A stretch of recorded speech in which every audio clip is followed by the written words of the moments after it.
Attention is one of the most valuable resources modern humans possess, yet it's the resource most frequently mismanaged. Alerts, algorithms, and endless noise compete for cognitive bandwidth. The problem isn't technology itself, it's the lack of boundaries.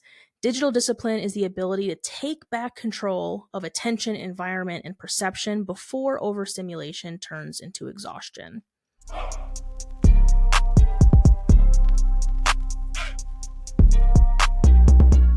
Most people underestimate how fragmented their attention has become. Quick app checks, constant notifications, and background media create a baseline level of cognitive clutter. Over time, this erodes focus, increases stress, and reduces situational awareness. The outdoors makes this contrast very obvious. When technology is removed, the nervous system recalibrates. Reaction times change, sensory perception expands, the mind stops splitting itself in 20 directions. And then Google was like, go outside. The real conflict isn't between humans and technology, it's between human neurobiology and modern digital behavior.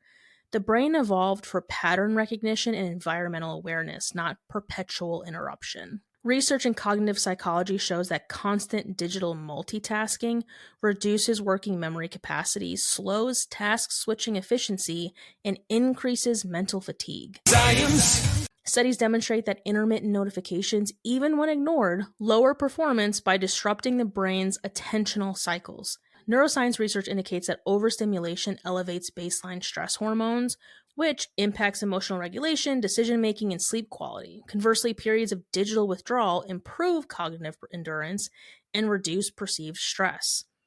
This aligns with findings from environmental psychology. Natural environments restore attentional resources by removing artificial demands and presenting the brain with patterns it can process without overload. So every time you step away from digital noise, the shift becomes noticeable.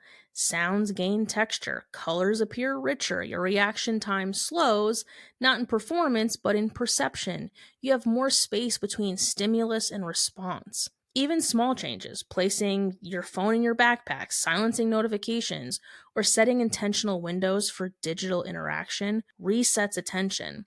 These micro breaks create measurable improvements in clarity and emotional regulation. The outdoors acts as a reset button, not because it's silent, but because it's somewhat predictable. Natural patterns support cognitive restoration in ways digital environments cannot. That difference becomes obvious once the internal noise stops competing with the external world. Digital discipline is not anti-technology, it's just pro-awareness. The goal is not abstinence, but intentionality, choosing when to engage and when to disconnect. Preparedness, wellness, and performance all rely on the same principle. Attention must be managed, not consumed. When you control your digital environment, you restore agency. When you don't, overstimulation dictates everything from your decisions to your emotional baseline. Reclaiming attention is one of the simplest forms of resilience. It strengthens cognition, reduces stress, and improves your ability to respond to the world with clarity. For research notes and extended analysis, see the companion article in W3 Magazine under Digital Discipline. In the next episode, we'll discuss the philosophy of enough and how sustainability meets preparedness.